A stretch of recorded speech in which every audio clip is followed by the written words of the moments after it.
And what I'm going to talk about today is sort of the work we've been doing in trying to understand nucleation and crystallization mechanisms, and especially the application of machine learning to answer some rather challenging questions in doing so.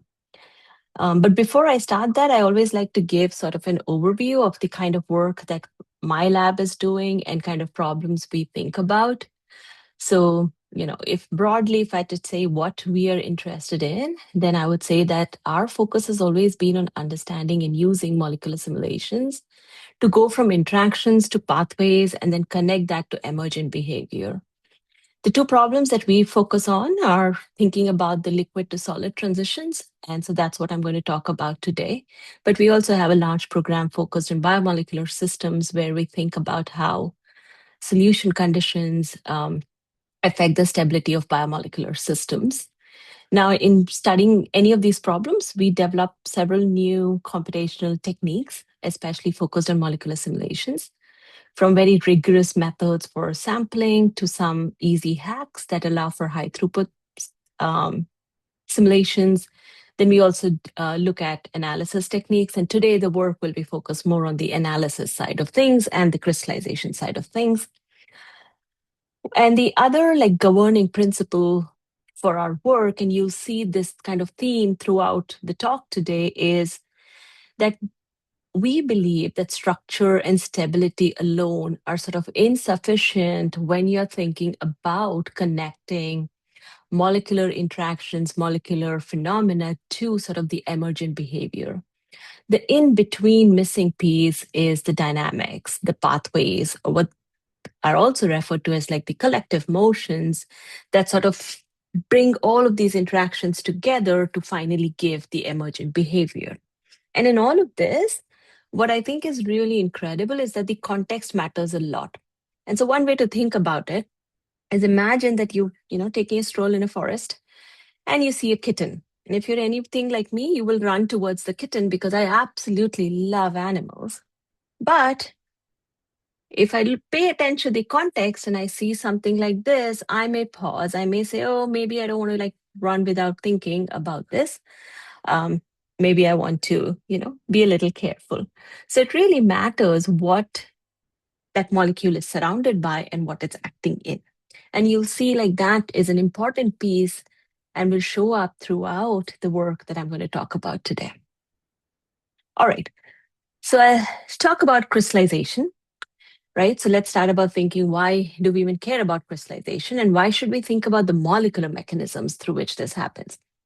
So wherever you look, whether you're thinking about the clouds or whether you're thinking about something as simple as this candy, you're one way or the other thinking about this crystallization process. And basically this process is when you have a liquid and you cool it, how does it turn into a solid? And turns out the basic phenomena that govern how it converts into a solid are all molecular in nature, and therefore understanding them is super important. It matters because here I'm showing you an example of pharmaceuticals. And you can have kind of the same chemical. And when you crystallize it, they can form different structures. And that's what I'm showing you here. This is one form of ebendazole, and then this is another form of the same molecule. You can see they have different solubilities. And this would also mean that when you make a drug out of this, one could be life-saving and the other could in fact end up being toxic. Now, this kind of idea that with the same molecule you can make different crystals is used in biology a lot as well. And that's what I'm showing you here. This is one form of salt that is used in sort of the shells of, lots of sea organisms. And then this is that same salt in a different form that's used in minerals that you see in the earth. So you can see that by making use of which structure is formed, we can make use of various different properties from that same molecule. And so then the key question is, how do you take this molecule in a solution and convert it into the solid that you want? How does that process occur? All right, so here I'm showing you an example from our work, basically thinking about the same question where we're looking at gas hydrates. So in case of the gas hydrates, you have a solution of a gas molecule with water. So in this case, a methane and water solution. And if you cool it at low temperatures and high pressures, it will form into a solid. And this is pretty remarkable because you must have learned in your high school that methane does not dissolve in water, right? It's a hydrocarbon. Um, but when you do this high pressure and low temperatures, you almost have one methane molecule for 20 molecules of water. That's a very high solubility. And these are essentially what are called gas hydrates, and these are a major source and potential source of energy across the globe. So there are lots of countries, including countries in Asia, that are really investing to be able to tap this energy because then it changes the entire global politics of energy distribution. So you can so obviously one of the key questions that scientifically is of interest is how do you go from this solution structure to this solid structure? And turns out what really happens in all of these kind of things is you form a nucleus. This nucleus is essentially a initial structure of the solid forming in the metastable liquid. And the way one would imagine it happening is the solid is trying to form in the liquid, it'll form a certain way, but the energy of the liquid around it is, too high, so it can't really form, it'll fluctuate in and out. And eventually you'll form a size that is just right to then make the entire solution turn into a solid. That process of forming that exact size is called the critical nucleus. And this is where you have the highest free energy barrier, right? So going from this liquid structure to that critical nucleus is a very high energy process. And therefore, in kind of molecular simulations, it's referred to as a rare event. Essentially, it means that if I were to just run a straightforward MD simulation, molecular dynamics, I would wait for thousands of years to see just one event happen. And so you have a big sampling challenge, and there are many solutions to that. Our group also works on finding solutions to that. I won't talk about it, but if you're interested in these kind of problems, you're welcome to look at our previous publications.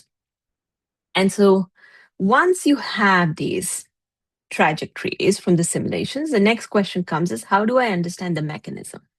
So the first thing we need to do, like in any of these simulations, what we have is the X, Y, and Z coordinates of all the molecules and atoms in our system. And so the first thing you have to do is translate that XYZ information, that coordinate information, into structural information. So in the world of proteins and stuff, you may have seen, right? Like you can go to the RCSB data bank and you can go visualize and you see these beautiful protein structures as ribbons and as helices. So we know a way of like getting those XYZ coordinates and turning them into this beautiful representations. So that's the same idea that we want to do here is take these XYZ coordinates and turn them into these beautiful pictures. And the way this is done in molecular simulations or in this world is by using something called order parameters. So essentially what these order parameters do are there some mathematical functions that look at the XYZ coordinate of a given atom and the surrounding atoms. And then it says, okay, this is arranged as if it would be in a body-centered crystal. So I'm going to call this atom a body-centered atom. Similarly, you can do this for a FCC, HCP, so on. And these are just different types of crystal structures. What those parameters are that allow you to sort of look at the context of a given atom can be many different things. And a very common one are referred to as Steinhardt order parameters that are, sort of dependent on spherical harmonics and stuff. And so here I'm showing you sort of those examples of how they function, these Steinhardt order parameters. So you can have different orders of those. So here we have Q4, which is like the fourth order Steinhardt order parameter, and then you have Q6, which is the sixth order. And here I'm showing you sort of the key crystal structures that a simple Lennard-Jones system forms. So that would be a BCC, so body-centered, FCC, face-centered, and then HCP, which is hexagonal close packing. And you can see if I use Q4 and Q6, I don't really see much of a distinction between these three. And the only one I can differentiate is the FCC, right? If I were to draw some cutoff lines. If I manipulate it a little bit and I use some format of average, the details aren't very important here, then I can differentiate between all these four. And then it turns out that this kind of construct also works in differentiating between some of the ice structures. Here I'm showing you liquid, then ice cubic and ice hexagonal, and it can separate all of these out. But ice has 16 polymorphs, right? So now if I try to do it for all of these, just these two parameters won't work. The other piece is these parameters and the way we are using them to differentiate between structures is dependent on knowing what the bulk crystal already looks like. So I already know that what I'm trying to differentiate between is a BCC, FCC, and HCP. But if I didn't know what that crystal structure is, or if I had structures that are different from these, then these same order parameters may not work. And that becomes a problem when you're thinking about nucleation. And here is why. Here, I'm showing you sort of some of the images of the nuclei that grew in the hydrate system that I had just shown. And so this is our final crystal structure. Any order parameter that we develop would be based on this structure. And now if I told you, okay, now look at these blue structures and these orange structures and tell me, do they look the same as these structures? You might squint your eyes, you might look at it, say, yeah, maybe I see like similar cages, but they don't look exactly the same. And that's absolutely right. In majority of the cases, when you are going from the liquid to the solid state, the in-between structures of these nuclei are very transient. They don't look either like the liquid or like the bulk crystal. And therefore, identifying them then becomes really difficult. I can still use those order parameters, which are based on bulk crystal structures, but I cannot tell you whether I'm missing some information by only looking at something I already know about. So, really, one way like I like to pose this question is asking, how do I see what I don't know? Right? How do I even look for something that I have no idea what I'm looking for? And I show you this for the hydrate example, but this is a problem no matter what kinds of nucleation you're thinking about. So I'll go back to the example of the very simple Lennard-Jones system where you basically just have spherical particles. They have some Lennard-Jones interactions and they're going to come together in that form. Um, and you can see here, and I've painted them by sort of the uh, crystal structure that they're forming. And you can see as it's growing, you see a bunch of all these different crystals, right? So it's not forming purely a BCC or purely an HCP cluster, which means that they're forming some different structures along the way, which may not be any of these bulk structures. And I need to be able to identify that.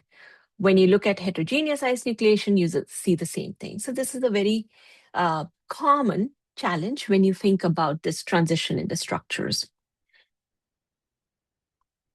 So the main things then, and I'll just sort of repeating here, is these transition that we think about of going from one state to the other often happen through many intermediate structures, and many of them are metastable, some could be stable. And then these transitions also occur through multiple pathways, which means, again, you can see a series of these different structures. So now if I really want to understand the pathways of how you go from the liquid structure to the solid structure, I need to be able to identify these structures and then use that information to classify these pathways. So that's the kind of problem we wanted to really delve into to truly study these nucleation pathways. So the question that we asked is, can we really distinguish these local structures without any a priori knowledge about the structures? I don't want to tell that I'm using BCC or FCC or whatever. I want to be able to just look at it and say, okay, this is what this particle is doing. So we spent a lot of time doing this. I started this off thinking machine learning should be able to solve all these problems. Machine learning is so fancy.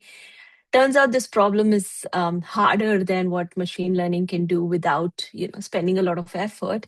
So we spent significant number of student hours and years. Like this almost took us 2 years to kind of build this method.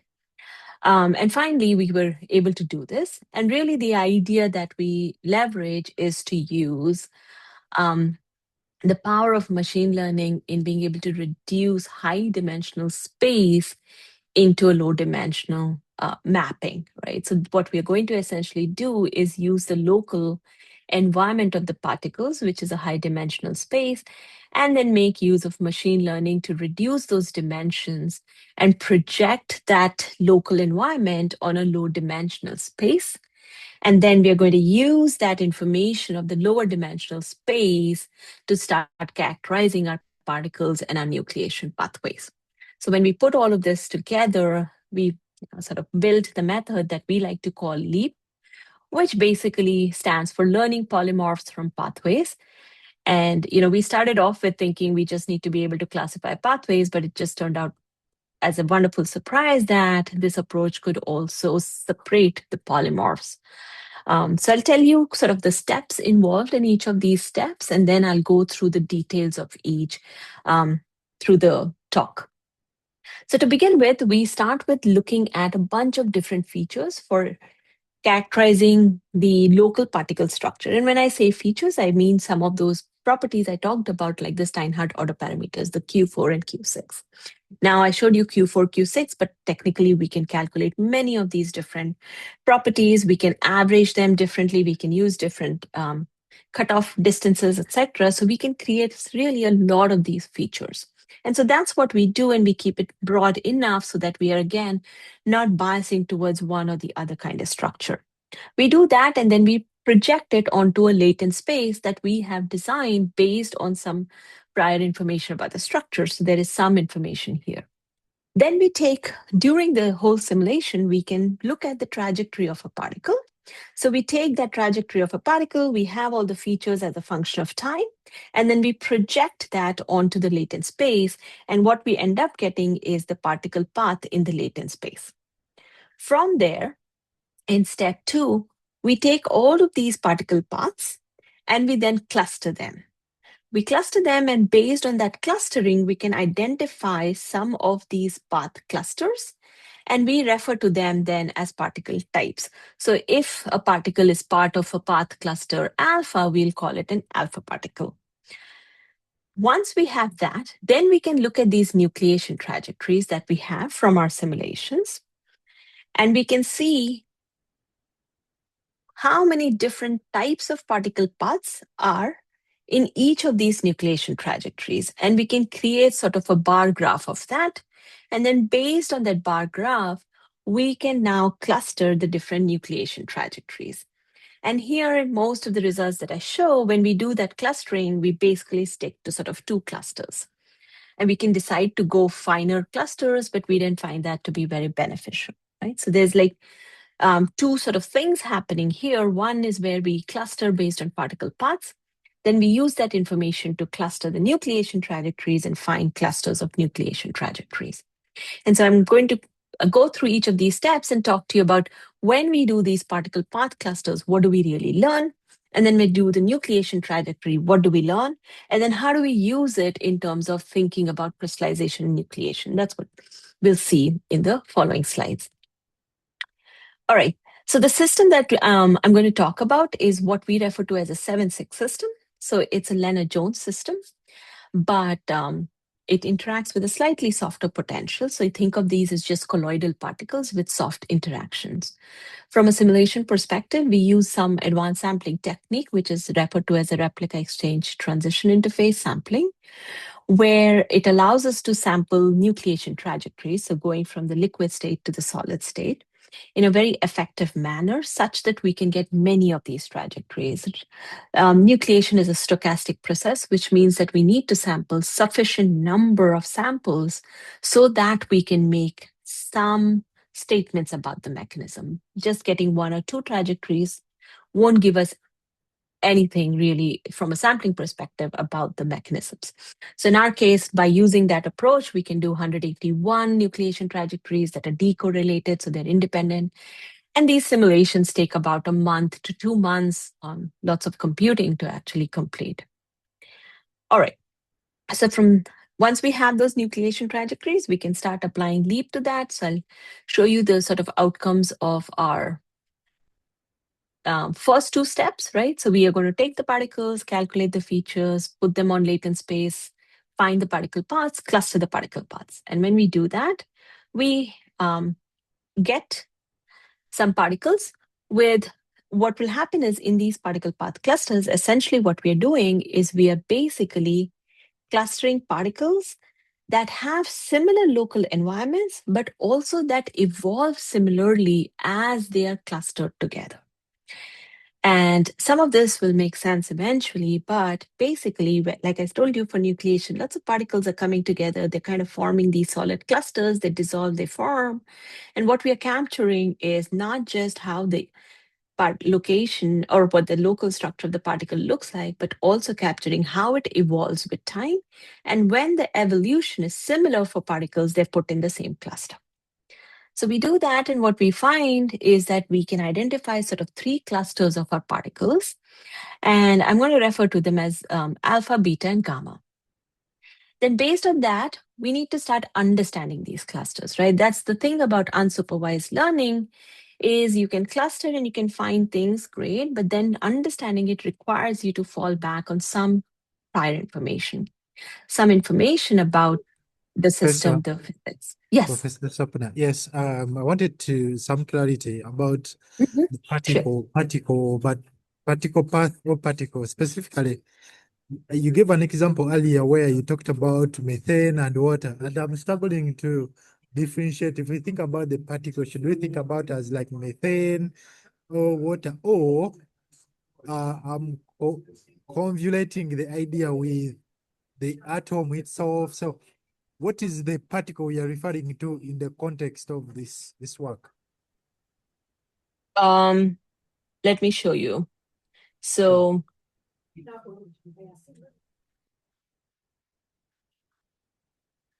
mhm. Okay, this should be. So when we think about our simulation systems, right, just think about having a bunch of billiard balls in a three-dimensional box.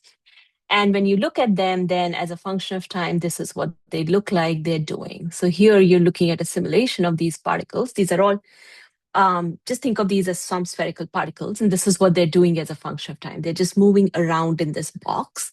And then we are characterizing those and we are characterizing the structure of those. So that's one way to think about that. Right? Okay. So I did talk about methane and water, and that's a system we want to study, but for the time being, we've simplified it even more. So instead of thinking of methane and water, just think about a bunch of balls in a box, and they can jiggle and wiggle as a function of time. Does that Okay. help? Better. Yes. Sure.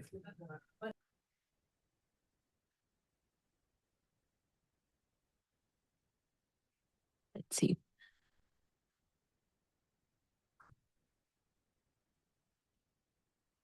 Right. So here is another example of it, right? So you're just looking, each of these little dots here is a particle. And I've just amplified the particle that looks like a nucleus. And so basically, from the simulation perspective, these little gray dots and these big balls are exactly the same. I'm just showing a different visualization. And so when you're thinking of a particle, you're thinking of just one ball. I'm looking at the single ball. I'm looking at how are the other balls arranged around it. And then based on that, I'm coloring this either light blue or dark blue or purple.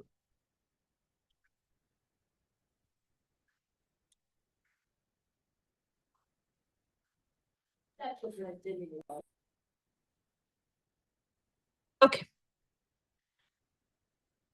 And that was, thanks for asking that question because that's an important piece in sort of building the visual model for this. All right. So going back to then clustering those particle paths, like I said, I'm going to call this alpha, beta, gamma. And now we want to start understanding what these mean. What are they doing and why do we identify like an alpha and a beta and a gamma? So the way we're going to do this is we will, and there are many different ways we can do this, but the way we did it is we took the last frame from our simulation for each of these particle paths, and then we basically characterized the number of particles that are either liquid or one of these four structures that, or three structures that we know that these particles can form. And so we find that when we look at this green cluster, this alpha cluster, majority of them have a FCC structure. So we will call this an FCC dominant cluster. Similarly, in this beta cluster, we see, almost one third of all of these, the liquid, BCC, and HCP. So we're going to call this like a BCC HCP dominant cluster. And here, if you look at this red gamma one, it's majority liquid. So this seems to be primarily liquid particles. So That gives us some idea of what this is. We think so, and also that means, and so then we are hypothesizing that these gamma clusters are probably those that sort of join this cluster and go away, join this cluster and go away, and don't really stick to this growing nucleus. And that's why they are primarily liquid like clusters. To get a better understanding of what this means, we can also do structural analysis.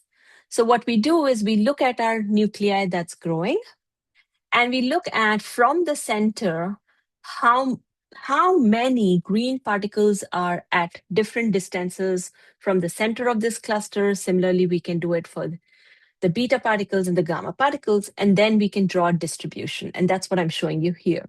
So what this plot shows is from the distance of the center of the cluster, what's the fraction of observing any of these kind of particles. And what we'll see is we see a large fraction of these alpha particles very close to the center of the cluster, which means they're inside the cluster. Then the orange is somewhere in between, like we see in the picture here. And then this red is more towards the outside. And this gray line is showing you where the liquid is. So this tells us that this red is very, is basically at the interface of this liquid and the solid growing cluster. And indeed, that's what this is. And that's why majority of these particles were also liquid-like. Right? And so you can think of these as the interfacial particles, if you will. And this is actually pretty cool because most of the methods that are traditionally used don't really do a good job of identifying these kinds of interfacial structures, but our approach very naturally brought them forth. All right, so now, and so this is kind of Prof, showing you the same, yeah.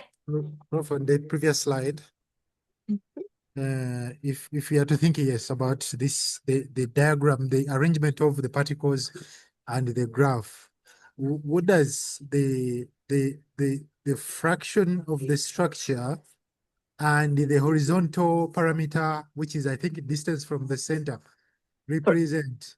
But also, So, yeah, if you can add go on ahead. this, Mhm. when you look at the green line, it first sort of like shoots up and then comes down. And you would think that the green particles would, that's the impression I'm getting, that the green particles would sort of like go into a loose structure, because I'm thinking about this as energy dissipation around, and why this behavior. Yes. Yeah. So what is happening is, and we're going several slides ahead, which is totally fine, is ultimately the liquid wants to form the structure that is the most stable, right? Which has the lowest free energy. But to get there, it has to fight this another energy term, which is basically the interface between this green structure and the liquid structure. And that's why, just like you said, what you're seeing are these intermediate structures, because you cannot have a sharp interface in most of these liquids, right? It's not like you have a solid and then you have a liquid and then there's a sharp interface. Usually there is a transition. And that's basically accounting for sort of negotiating, if you will, between the liquid structure and the solid structure from an energetic perspective, but also from a structural perspective. And that's why you're seeing, like, as I go towards the outside here, the green is sort of dying down, but instead of the green, now you see some other structure forming. And this structure might be more close to the liquid structure, and then this structure is more close to the liquid structure. And then that helps with making the interface energy less unfavorable. That's one way to think about it. The challenge is it's very, very hard to calculate and characterize these. So generally, that's kind of the hand wavy argument we make. And so that's exactly what actually this image was supposed to show. Let's see. I need to get back. Is supposed to show, right? We are really characterizing this little cluster that which is in a big sea of these particles, and all of these particles have the liquid structure, which basically means they have no structure.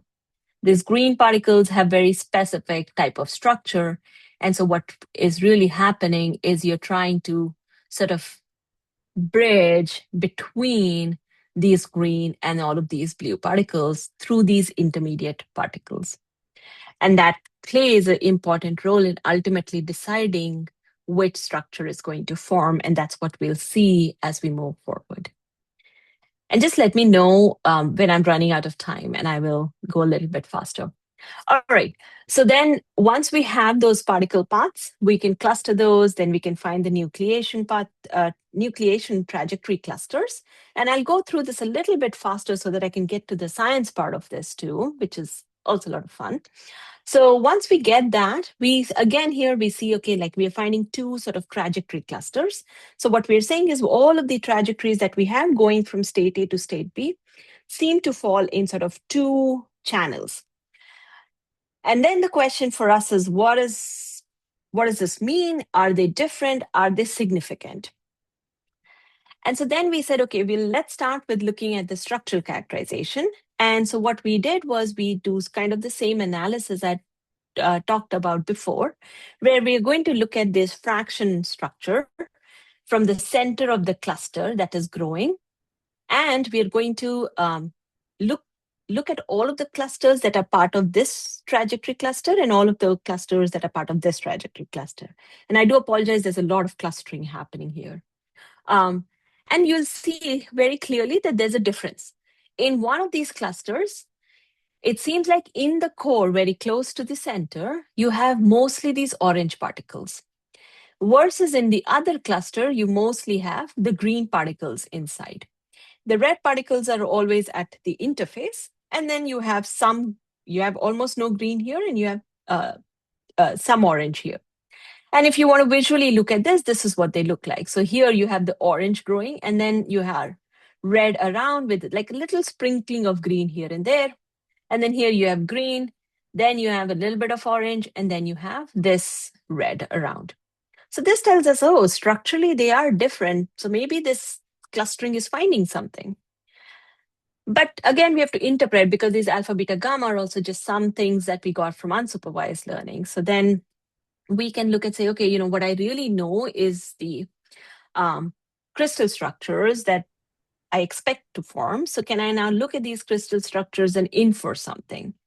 And again, if you look at this, you'll see like the blue curve, which refers to BCC, is high here. And in this case, the purple, which refers to FCC, is high. So one could then think about this as, what might be happening is this is BCC dominant, and then this is FCC dominant. So we can test this out, whether really all that's happening is we are getting a BCC and FCC dominant clusters. And if that's true, why even bother to do all this fancy machine learning? We could have just used a traditional approach and we would have got our answer. So one way to test this is we take all the clusters that are BCC dominant and then all the clusters that are FCC dominant, and we let them grow even bigger. And then when we do that, we can see what structure do they ultimately form. And so that's what we did. And long story short, what we found is if we just use this kind of a traditional approach, it is not predictive of what the final structure will form. But if we use this separation, then we are able to predict what final structure is formed. And that's what I'm going to show you in the next slide. So we take these clusters and we let the simulation run till the entire box is filled with solid. And that's why on the x-axis, you see the cluster size. Basically, it has to keep growing. And if our predictions from these clusters are correct, then what it means is that the composition will remain constant when we get started here to here of the entire set of trajectories. So here I'm saying like this one has high amount of BCC, this cluster, and low amount of FCC. And sure enough, as the clusters grow, that stays constant. Similarly here, majority of the ones that are FCC dominant stay FCC dominant. But now if I did this with the traditional approach, and I'm not sure, I don't think I have those slides, you'll see that that distribution actually separates out. So point being that clustering it in this manner allows us to predict sort of what final structure will form. But the traditional approach fails here. So that was interesting to us because now not only were we able to characterize the nucleation trajectories and the pathways, we were also able to make it predictive of the polymorph that's going to be that will sort of grow. And this is kind of a very challenging problem typically to do. So it was exciting to see that we're able to do that. Now we can start to, because we can do this, we can ask different kinds of questions, right? We can ask, when does this polymer selection happen? Does it happen before the critical nuclei is formed or after? And so we tested that out, and I won't go into a whole lot of details here because I think I'm also running out of time, but I'll skip some of these steps. Too much information here, but I'm happy to go over it. But I'll tell you sort of what we found, right? What we found was here, now I'm showing you sort of what is referred to, let's say, a multidimensional plot, like it's an energy landscape. We start here in the liquid basin and we're going to go to the solid basin. I told you that what really seems to happen is we form two sort of pathways. One goes to what looks like an BCC dominant, one that looks like a FCC dominant. So that's what we are showing here as these two. And then here we have the fraction of BCC. The question we are asking is, at what point does this selection happen? And this barrier here is what we would refer to as the critical nucleus. It is after this point that crystallization becomes a downhill process. Once the system has reached that point, it's going to crystallize. The crystal will just keep growing. And what was really fascinating and interesting for us was that actually that crystal polymorph selection happened after the nucleation, after the critical nucleation. Typically, it's assumed that it happens around critical nucleus, but we really found that it happens a little after that. And really, what happens is this. And I'll show you this in two sort of movies.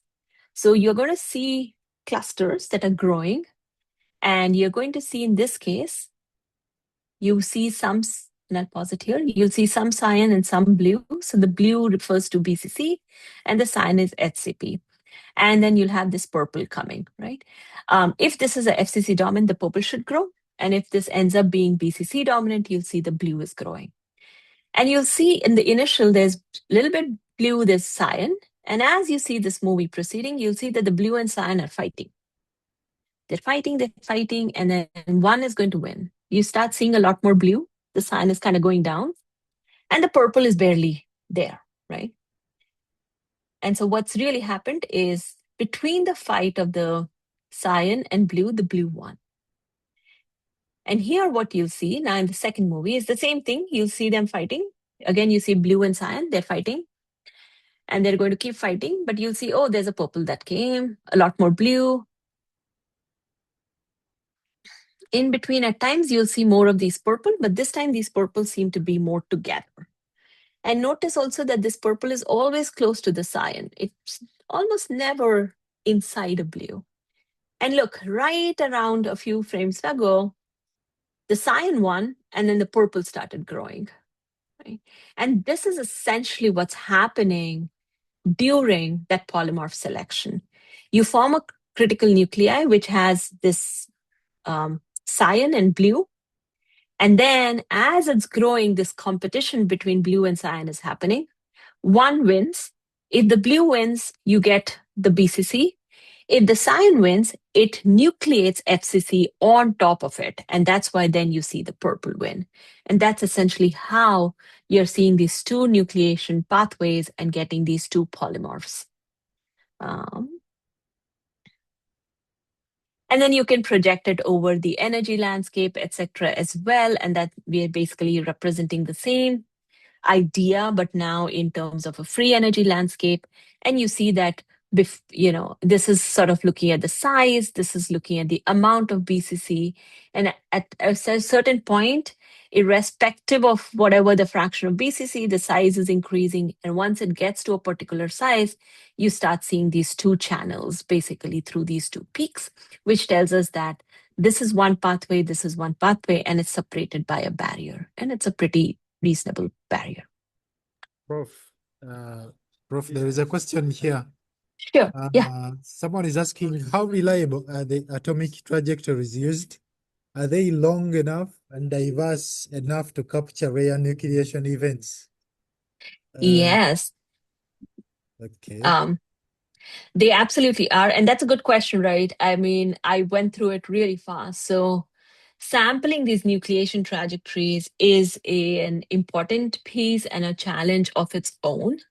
You can typically, there are two sort of ways that people do it. One is they apply sort of a free energy bias, which basically says, I'm going to push my system to go in a certain direction. When you do that, you cannot apply these kind of techniques and you can't study kinetics because you have affected the Hamiltonian of the system. At that point, you're not getting the right kinetics and dynamics. Now, in our approach, we don't do that. Instead, we use what is referred to as a Monte Carlo in the path space to get many trajectories that go from state A to state B. And if you do this properly and you take care of lots of factors, you can get decorrelated trajectories, which basically means now you have independent trajectories. And from our work, we have about 181. So we have a good sample of these trajectories. And given that we are able to see, oh, they actually form two different pathways, this also tells us they're actually diverse.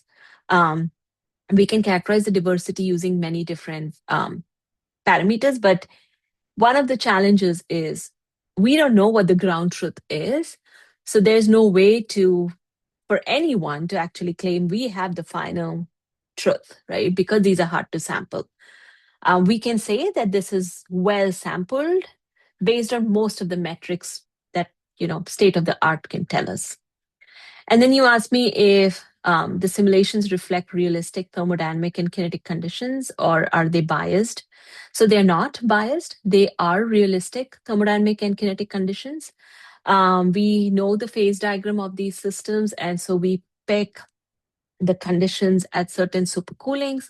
We're actually at a pretty reasonable supercooling because of the amount of sampling we can do. If you go to very low supercoolings, then you're going to miss on the diversity because then the driving force is really high.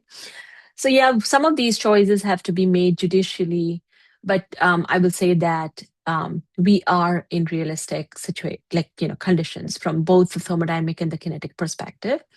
um, the other thing to think about is because these are relatively simple systems, they're very good representatives of colloidal systems.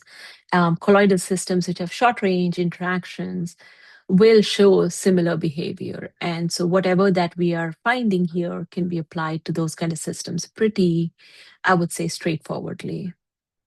Not trivially, but just still straightforward. Wow. All right. And then I will end with just showing one more piece of quick information is now that we can, identify between the different polymorphs, we can also ask the question of, can I use this for something useful? I don't know, did I skip that slide? Wait. You can ask is, can I start to now manipulate how these particles organize if I change the intermolecular interactions? And so we did that. I told you we had used 7-6 potential. We can also use a more, uh, more repulsive sort of potential, which is a 12-6. So this is a 7-6. It's softer. And the blue is the 12-6, which is a little bit more repulsive. And then we can see if it changes the nucleation pathways. And long story short, it does. When we have the soft potential, we see kind of two pathways. But when you have that more repulsive, we see that this pathway is completely gone. And all we see is the FCC dominant pathway. So this tells us that you can manipulate sort of the intermolecular interactions. And in other ways, you can manipulate sort of the driving force to get different polymorphs. Um, and so then that's sort of most of what I wanted to say. And I'll end here. And of course, I'm happy to answer questions. I already see there's a question in chat. Yes, yes, Prof. You're All right. reading So it, Prof? Okay. yeah. So the question says, can this method also be utilized to predict nucleation trajectories, particularly in systems comprising multiple constituents, such as those encountered in pharmaceutical processes like freeze drying of products such as vaccines and anti snake venom? That's a beautiful question. And that would be something that we would love to do, but it's a very challenging problem, especially when it comes to multiple constituents. I think one of the bigger challenges becomes, of course, sampling, right? So we have been working on not as complicated systems as vaccines and stuff, but we have been thinking about salt solutions, right? How do salt particles precipitate out of solutions? You know, how does sodium chloride form? So in those cases, again, because of our sampling techniques, we can get a good amount of nucleation trajectories, and there we can definitely apply these techniques to sort of from those nucleation trajectories, then talk about what polymorph is formed, what's the pathways that are taken, but not so much in predicting nucleation trajectories. That's really hard. There are now people who try to do generative AI and try to predict, say, ensemble of structures. And one of the fields that I would argue is, you know, more advanced than any is biomolecules, right? Proteins. So we had AlphaFold that did protein structure prediction. Now we have BioEMU that will do the ensemble prediction. But even with them, it's very hard to do it good predictions for conformations that are rare, right? That are at the barriers because you don't have enough sampling to begin with. So that's like a very universal problem. So that makes sampling nucleation trajectories harder. There are people who have used different methods to enhance that sampling, and some of them are promising. So there is, you know, a lot of work to be done there, and there's a lot of activity ongoing there. Um, Now, vaccines and others and freeze drying, you know, freeze drying is a slightly different process, and I don't know if you would necessarily see crystallization there. Um, Generally, what you're doing, you are trying to form powders, but I don't know if they're necessarily crystalline powders. I think they're just amorphous powders.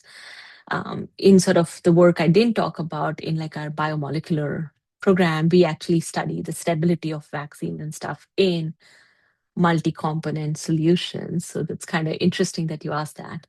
So technically, yes, these could be used for all of those systems, but the challenge will be in sampling is kind of, you know, the main thing. Um, and then again, can we use this to optimize the processes? I think you can. There is still a bridge that needs to be formed between taking all of these insights that we get and then bridge it with what we observe in real life, right? So in here, everything I told you was homogeneous nucleation. In real life, you almost never see homogeneous. It's always heterogeneous nucleation. So then how do you kind of, you know, explore these techniques for heterogeneous nucleation? And then once you understand sort of how these intermolecular interactions play a role, then you can start to develop theories or simpler frameworks that you can apply for these complex systems. At least that's the way I think of bridging them. And I think there are many ways to do it. But directly taking this and applying it to a very complex system, it can work if you have that sampling of the nucleation trajectories, right? So I will also say that this approach, I showed it in the context of simulation trajectories. But if you had experimental results where you can see how these particles come together, you can apply essentially the same ideas to something like that. There is nothing that stops you from doing that. All you need is to be able to observe those particles as a function of time, whatever that particle may be. So I would I would be very keen and interested in applying it if I could find people who have that experimental data. Thank you, Prof. Members, if you have a question, just unmute or put it in the chat. Mine is, Prof, I'm struggling now to understand. At a simulation level, we have these different particles and probably sort of like maybe molecules, I would say, that we want to sort of understand, like maybe they are at this integration level, they could give certain products. And maybe at a simulation level, we can simulate that and end up with a given result. So how can we project these simulation results to sort of like when we move to the lab and we can recreate this same process and come up with maybe something. The projection of the simulation to the lab result.